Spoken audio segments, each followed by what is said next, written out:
Fala família Novo Som, como vocês estão?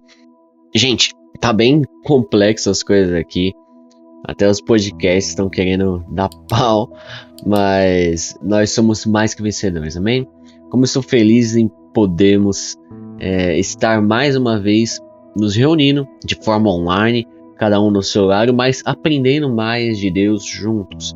Graças a Deus isso já está acabando. Vamos ficar nesse um pouco distantes, só até dia 25 desse mês, 25 de abril. A partir de maio, a partir do primeiro domingo de maio, em nome de Jesus, não vamos precisar mais desse isolamento. Mas indo para o que interessa, semana passada começamos nossa nova temporada intitulada Podemos, tendo como foco desenvolver nossa cultura devocional, mais que uma prática, um estilo de vida do reino, e também dessa forma aumentarmos o nosso nível de fé. Eu quero ler hoje com você um texto que a gente leu na semana passada. Acredito e espero que todos tenham lido o esboço que compartilhamos no blog. Como disse no nosso grupo do WhatsApp, ele é muito importante para o decorrer dessa temporada, porque eu vou falar hoje, porque eu vou falar na próxima semana. Todo esse conteúdo está interligado. Então é muito importante, se você não leu, gente, pelo amor de Deus, leia, tá bom? Alguns minutinhos, para com a preguicinha e vamos dar uma lidinha, tá bom? Mas agora eu quero ler com vocês Efésios capítulo 2, versículo 10. Efésios 2, 10. Pois somos criação de Deus, realizada em Cristo Jesus, para vivermos em boas obras, as quais Deus preparou no passado para que nós as praticássemos hoje, a nova humanidade em Cristo. Fecha os olhos, Pai, obrigado por esse momento. Essa é a sua palavra e nós acreditamos nela. Aquilo que a sua palavra diz sobre nós é aquilo que nós somos. Nós sabemos que nós podemos tudo que a sua palavra diz que nós podemos. Nós somos tudo que a sua palavra diz que nós somos. Pai, obrigado por cuidar de nós e por nos ensinar as verdades através do teu Espírito. Nos ensinar quem o Senhor é, nos ensinar quais são os seus propósitos, os seus planos, os seus desejos para nós. Obrigado, Deus. Minha oração é que o Senhor continue ministrando os nossos corações e nos leve ao pleno entendimento da tua verdade, do teu desejo. Nos dê um espírito de sabedoria, um espírito de revelação para compreendermos a grandeza daquilo que o Senhor tem desejado fazer em nós e através de nós. Em nome de Jesus. Amém. Gente, olha só que interessante. Esse texto fala que nós somos uma poesia de Deus. E acho que deixei bem claro isso na semana passada. Mas o que me chama muita atenção nesse texto é que ele fala que somos poesia de Deus, realizada em Jesus. Presta atenção. O lugar onde você foi feito para estar é Jesus. O seu habitat natural é Jesus. A Letícia, a minha irmã, ela comprou um coelhinho faz alguns dias já. E é uma coelhinha muito fofinha. É uma coelhinha muito fofinha, muito engraçada, muito agitada. Quem conhece a casa do meu pai sabe que meu pai tem muita planta ali no corredor. E, inclusive, deixaram ela no corredor e ela já deu uma comida naquelas plantas. Logo no comecinho. Habitat natural de coelho é isso, é natureza, é mato. Onde o coelho vive é assim. Todo mundo sabe que o coelho não vive dentro de uma casa, ele vive de mato. Mas apesar dela ter uma quedinha por terra, como eu disse, ela já deu uma comida nas plantas logo no começo. Com muito pouco tempo eu comecei a perceber que ela começou a agir naturalmente dentro de casa. E apesar de ter muita planta lá fora, dificilmente quando ela está solta, ela corre em direção ao local onde estão as plantas do meu pai. Sabe por que isso acontece? Porque quem não sabe a que lugar pertence se torna adaptável a qualquer outro lugar. Se ela soubesse que ela nasceu para viver em um lugar como aquele, cara, ninguém ia segurar aquela coelha dentro de casa. Infelizmente, muitas vezes nós estamos igualzinho a coelho. Nós nos adaptamos a uma gaiola que todo dia alguém vem, põe um pouco de ração, põe um pouco de mato, você come o mato, você come a ração e ok. Aí a gente acha que, cara, a vida é demais. Mas você não foi feito para isso. Seu habitat natural é em Cristo. Pelo amor de Deus, não se adapte em um lugar que não tem a ver com Jesus. em Cristo Jesus. Cara, existem infinidade de coisas que nós, como seres humanos, nós não podemos. Por isso que o tema de hoje é podemos na realidade. A sua realidade não é a sua ótica natural. A sua realidade não é o habitat que você acredita ser o seu. A sua realidade está em Cristo. O seu habitat é Cristo, é Jesus. Aí eu te pergunto, no habitat de Cristo tem doença? Não. Então não se adapte a isso. No habitat de Cristo tem enfermidade? Tem Covid? Tem escassez? Tem pobreza? Tem inferioridade? Tem falta de perdão? Tem falta de alguma coisa? Não. Não tem. Então não podemos aceitar ou nos adaptar a esse tipo de coisa. O que tem lá? Lá tem Jesus. E Ele supre todas as nossas necessidades.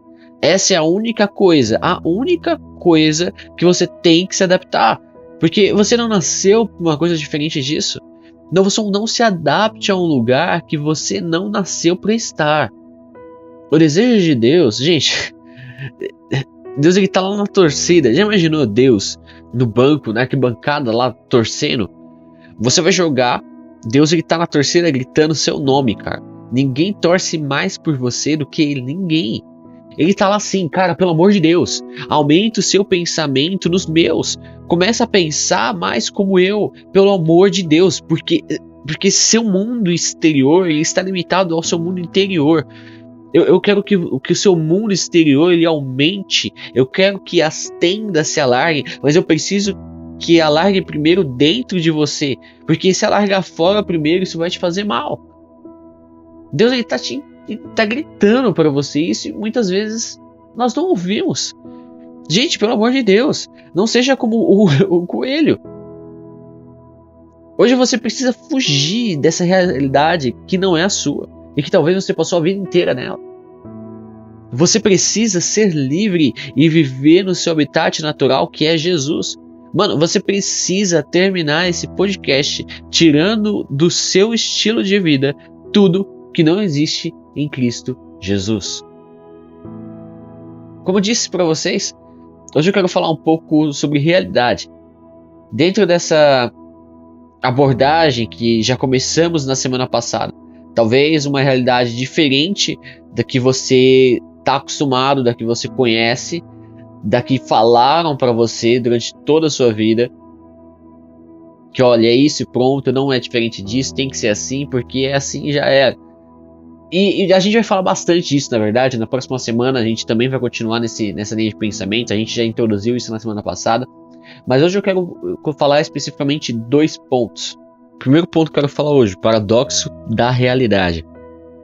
Lembre-se do que aconteceu no passado e reconheçam que só eu sou Deus, que não há nenhum outro como eu. Desde o princípio eu anunciei as coisas do futuro. Há muito tempo eu disse que o que iria acontecer.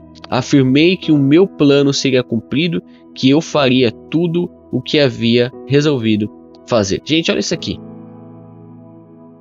O texto que lemos no começo, ele fala que além de sermos poesia e de que nosso lugar de se viver é Jesus, o texto fala que o Pai preparou no passado para nós boas obras para que andássemos nela hoje. Aí aqui em Isaías ele fala o seguinte, cara, lembre que eu sou Deus. Por quê? Porque desde o princípio eu anuncio o futuro. Em algumas versões fala que desde o princípio eu anuncio o final. Gente, na lógica humana existe uma ordem cronológica para todas as coisas. Se o começo é de um lado, o final obviamente vai ser do outro. A nossa lógica fala isso. Quando você tem um início, seu objetivo é ver quando vai chegar no final. Só que Deus ele é diferente. A Bíblia diz que Deus faz o final desde o princípio. Deus não começou a sua história quando você nasceu. Deus ele começou a sua história quando ele viu o final no primeiro. A nossa realidade é movida por um paradoxo sustentado na eternidade. É nosso mundo interior que dita o exterior. E o princípio só existe por causa do final. Quando você começa a enxergar as coisas através de uma ótica do reino, você percebe que esse mundo natural está em um paradoxo da realidade. Ele está totalmente invertido ao que realmente é a realidade. a expectativa de Deus para com a gente. Lucas, como você pode ter tanta certeza assim do futuro? Gente, é fácil, porque antes de Deus me fazer, Ele viu o meu futuro. É Ele que faz o fim desde o princípio. Foi assim com Jesus, o Cordeiro que foi imolado desde o princípio, desde a criação. Isso é que a Bíblia está falando em Apocalipse. E é assim com você também, porque esse é o jeito de Deus. Se você está aqui hoje, você teve um princípio. E se você teve um princípio, é porque Deus já escreveu o final. Salmos capítulo 139 diz o seguinte, versículo 14: Graças te dou, visto que de modo assombrosamente maravilhoso me formaste. As tuas obras são admiráveis, e a minha alma o sabe muito bem. Versículo 16: Os teus olhos me viram a substância ainda informe, e no teu livro foram escritos todos os meus dias, cada um deles escritos e determinado, quando nenhum deles havia ainda. Versículo 17: Que precioso para mim, ó Deus, são os teus pensamentos, e como é grande a soma deles. Gente, antes do seu pai conhecer a sua mãe, antes deles engravidarem, muito antes de você nascer, o fim já estava definido. O fim existe muito antes, porque a Bíblia diz que antes da fundação do mundo Ele já tinha preparado todas as boas obras para que você andasse por elas hoje. Ou seja, sabe por que existe no princípio lá em Gênesis 1? Porque Deus ele já havia visto o final. E qual é o final? Jeremias 29:11. Sou eu que conheço os planos que eu tenho para vocês. Prosperidade, não desgraça, e um futuro cheio de esperança. Sou eu, Senhor, quem está falando. Em algumas versões fala, Jeremias 29:11 diz o seguinte: Sou eu quem sei os pensamentos que tenho sobre vós, diz o Senhor, pensamentos de paz e não de mal, para vos dar o fim que desejais. Gente, não, é sério. Pelo amor de Deus. Você tem que acordar com uma vontade louca de viver. Só que infelizmente muita gente vive como? Acorda na segunda triste, porque é segunda. Aí chega na sexta-feira, 6 da tarde, ficou feliz. Aí vive pras férias, né? Passa as férias em 13º, 13º. Só que aí uma hora o dinheiro acaba, volta janeiro. E aí tudo de novo. Gente, sabe por que esse tipo de coisa acontece? Porque você está vivendo fora do seu habitat natural, que é Jesus. Você não está vivendo em Jesus.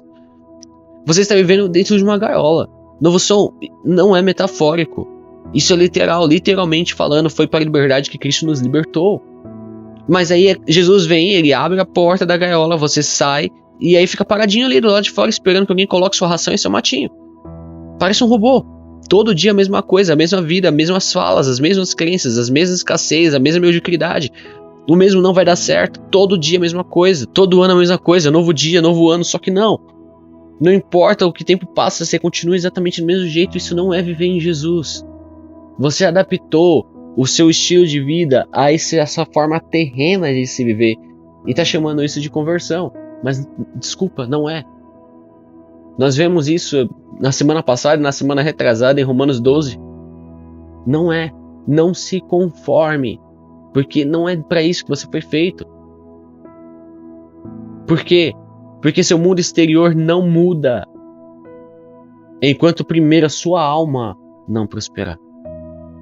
Nós precisamos mudar, esticar o nosso mundo interior, para que o nosso mundo exterior ele veja o resultado. Não adianta você querer crescer por fora, sem crescer por dentro. Segundo ponto que eu quero falar hoje, não existe eu. Esse é o nosso segundo ponto hoje.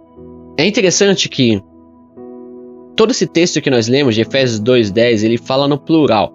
Então, somos criação, ou seja, não sou eu que sou, nós somos, ou seja, fazemos parte de um corpo, cuja cabeça é Jesus. Agora pense comigo, só pensa, simples pensamento. Todo time tem um técnico, certo? E quem que o técnico convoca? Quem ele quer que o represente, quem ele acredita que vai cumprir aquilo que ele deseja que seja feito, ou seja, o time jogando, ele está representando o técnico. Gente, é mais ou menos isso daí. Jesus, ele é o técnico. E na seleção de Deus, ele coloca o teu nome. Na seleção de Deus está lá o seu nome. E aí eu te pergunto, quem é a pessoa mais interessada para a seleção ganhar? Não é você. Não importa o quanto você se interesse, até se dedique para isso, você não é o mais interessado. O mais interessado é quem te escalou, e quem te escalou foi Deus. Quem te escalou foi Jesus. Ele é o maior interessado em que o time vença. Só que tem uma coisa, os técnicos de time, eles estão esperando para ver o que vai dar. Se a estratégia dele vai dar certo ou não. O nosso, ele já viu. Aí o que ele fez? Ele viu primeiro. E cara, eu já venci. Aí, sabendo disso, ele escolheu um time invencível. E no time invencível ele colocou você. Agora a gente imagina só um estádio. Aí Deus ele compra ingresso de todas as cadeiras pra ninguém ir, só ele. Só vai ele, cara. Aí ele chega na organização e ele pergunta, cara, quanto custa pra só eu vir nesse estádio? Eu quero comprar todas as cadeiras pra eu poder assistir isso aqui sozinho. Quanto custa? Ah, é tanto. Eu pago. Não importa o preço, eu pago. Aí quando você entra no estádio, você olha na arquibancada e só tem ele ali. Ele tá vibrando por você, com o olho brilhando, fixo em você, torcendo, apaixonado por você. E aí eu te pergunto, cara, isso é suficiente pra você? Ter Deus vidrado, apaixonado por você, torcendo por você, fazendo de tudo pra você ganhar. O time é dele, a técnica é dele, o estádio ele comprou, tudo tá dele. Você não tem que fazer nada. E ainda mais você entrou num time que já sabe que vai vencer. Cara, isso é suficiente pra você? Isso tá bom pra você? Gente, ter Deus assim na torcida por você é suficiente? Se sim, então por que você se preocupa tanto com a aprovação das pessoas? Pode olhar pra arquibancada. Ele tá lá, ele tá olhando pra você, ele tá falando, vai! Eu vi o fim desde o começo, eu já vi o futuro e ele é brilhante. Sim, eu escrevi uma história. Eu me lembro de você no princípio, você vai ganhar. Não importa, você nasceu para vencer. Aí a Bíblia diz em 1 Coríntios capítulo 12, versículo 13 o seguinte: assim também todos nós, judeus e não judeus, escravos e livres, fomos batizados pelo mesmo Espírito para formar um só corpo. E a todos nós foi dado de beber do mesmo Espírito. Aí no versículo 26, pula pro 26. Se uma parte do corpo sofre, todas as outras sofrem com ela. Mas se uma é elogiada, todas as outras se alegram juntas. Gente, nós somos um. Não existe eu. Nós somos uma família. Mais que isso, nós somos um corpo. E aí Paulo fala nesse mesmo capítulo, o pé olha pro pé e fala, cara, eu não quero ser pé. E aí Paulo ele fala assim, ele vai deixar de ser pé só por causa disso? Não. Deixa eu te contar uma coisinha. Reclamar de ser pé não te torna o que você acha que deveria ser. Você tem que entender uma coisa. Deus ele sabe melhor que você, porque ele sabe o final de todas as coisas. Se ele te fez pé, é porque ele sabe que dentro de você existe potencial o suficiente, existe capacidade o suficiente para ser o melhor pé do mundo. Nós precisamos entender quem nós somos em Jesus. Porque entendendo quem nós somos em Jesus, e essa é a realidade, cara, nós podemos fazer qualquer coisa muito melhor que qualquer outra pessoa já fez. E não para nossa glória. Não por causa de nós, mas por causa de Cristo. Novo Som, toda a corporação, ela só quer funcionar. Mas Deus ele não é corporativo, Deus é família. Deixa eu te falar, talvez você está se sentindo um pé mancando. Mas presta atenção, você não é descartável. Se você sofre, nós sofremos com você. Mas talvez você está aqui hoje e você está vivendo os melhores dias da sua vida. E se você não está, começou hoje, amém? Quero dizer para você, nós nos alegramos com você, sua conquista é a nossa conquista. Nós estamos olhando para você e dizendo, vai meu filho, pelo amor de Deus, vai. Novo Som, deixa eu te contar um negócio. Inveja não prejudica o invejado, prejudica o invejador. Proteja seus pensamentos, pense como Jesus. Aumente o seu mundo interior e toda a sua volta vai aumentar naturalmente. Quantos conseguem perceber a bondade de Deus em ordenar que seu mundo exterior não seja maior que seu mundo interior? Cara, ele é perfeito. Gente, ele é perfeito. Ele é perfeitamente perfeito, amoroso, gentil, doce. E o maior torcedor pela sua vida. Você é assombrosamente maravilhoso e seu futuro é melhor do que o seu presente. Muito melhor, muito melhor, muito melhor. Essa é a realidade. É isso que a Bíblia está falando sobre você. Gente, por favor, termine esse podcast hoje celebrando você. Não existe uma roupa mais bonita do que a roupa da autoestima. Se veste de autoestima. Você que está com depressão, que está com crise de ansiedade, mano, combina, sei lá, como você quer ser chamado, isso pouco importa. O que importa é que Deus deu beleza para você. Não nega a beleza que Deus ele te deu, desfrute dela, aproveite ela. Cara, divirta-se com ela. E sabe qual é a maior beleza que Deus te deu? A gratidão. Porque a gratidão, ela libera sorrisos. Imagina o cara, ele acorda sorrindo. Aí ele toma café sorrindo, ele almoça sorrindo, ele toma café da tarde sorrindo e vai jantar sorrindo. Aí não fica só nisso. Quando ele vai dormir, ele fala: Deus, obrigado, porque quando eu durmo, você faz mais por mim do que enquanto eu tô acordado. Porque aos seus amados dá enquanto dorme. Salmo 127. Não, gente, a gente precisa ler isso. Salmo 127, que versículo 2. Não adianta trabalhar demais para ganhar o pão, levantando cedo e deitando tarde, pois é Deus quem dá o sustento aos que Ele ama, mesmo enquanto estão dormindo. Meu, o cara vai dormir que lembra disso. Não, Deus, obrigado, porque eu sei que o Senhor me dá enquanto dorme.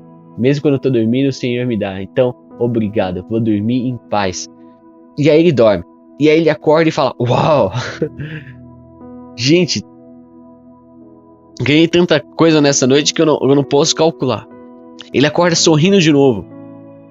E aí ele segue a vida dele sorrindo. Ele vai tomar um café sorrindo, ele vai trabalhar sorrindo, ele almoça sorrindo, ele toma um café da tarde sorrindo, ele janta sorrindo. E aí se torna um ciclo. Sempre grato, sempre feliz, sempre em Cristo. Me fala, quem não quer ser esse cara? Você não gostaria de ser assim? Tá sempre feliz? Um coração sempre grato. Esse cara é você. É o que a Bíblia diz em Salmo 67. Ó Deus, nos conceda a sua graça e nos abençoe. Faça sobre nós brilhar o seu rosto. Por quê? Porque assim o mundo inteiro conhecerá a sua vontade. A sua salvação será conhecida por todos os povos. As bênçãos de Deus, elas vão nos alcançar. E quando elas nos alcançam, e Deus ele nos permite nos parecer com Ele, porque tudo vem dele. E nós tomamos uma posição grata, porque nós sabemos que Ele tem nos abençoado, que Ele tem pensamentos de paz sobre nós, para nos dar um futuro cheio de paz e esperança. Nós entendemos que Ele já projetou tudo, os caminhos dele são maiores e melhores do que os nossos. Quando nós já entendemos que Deus está cuidando de todas as coisas, que Ele é soberano de todas as coisas, Ele é o maior interessado em te ver vencer. Então nós vivemos de uma forma grata. E as pessoas olham para nós e falam: opa, calma, tem algo diferente aí. Eu quero ser como esse cara. Eu quero ser como esse cara. Gente, o desejo de Deus, presta atenção. O desejo de Deus, em nome de Jesus, você precisa gravar isso. O desejo de Deus é que você seja esse cara. Para que todas as pessoas à sua volta exaltem o nome de Jesus. Por favor, gente, por favor. Não se desvalorize. Não se desvalorize. Vai ter gente que vai querer falar que você é um miserável pecador, que do pó você veio, do pó você vai voltar. Vai ter gente que vai falar pra você que você tem que entender a miserabilidade do homem que você é. Mas quando isso acontecer, você pode lembrar pra essa pessoa que miserável é Adão e você morreu com Adão. Hoje nascemos em Cristo. A vida que eu tenho agora é Cristo. Agora, eu não falo sobre mim o que Cristo aí não fala sobre ele. Dá pra imaginar Adão reclamando: cara, tá difícil, tá pesado, essa enxada tá pesada, a obra é difícil, tá difícil. É fácil imaginar Adão fazendo isso. Jesus não. E como ele é, nós somos. Não importa o que falem, essa é a realidade. E na realidade, nós podemos. Amém? Gente, fique com Deus, tenha uma semana abençoada. Reflita sobre isso. Eu sei que a maioria não tem mania de meditar. E esse é um erro. Por isso que muitas vezes nós vivemos de forma, com todo respeito, burra. Porque nós recebemos o conhecimento, mas nós não conseguimos colocar em prática. E nós simplesmente descartamos o conhecimento que tem poder para transformar nosso estilo de vida. Apliquem. Com todo o coração, com todo amor, eu estou falando, apliquem. porque isso vai ajudar vocês. Amém? Gente, forte abraço, fique com Deus, continuem abençoados, nos vemos ou nos ouvimos semana que vem, amo vocês e tchau, tchau.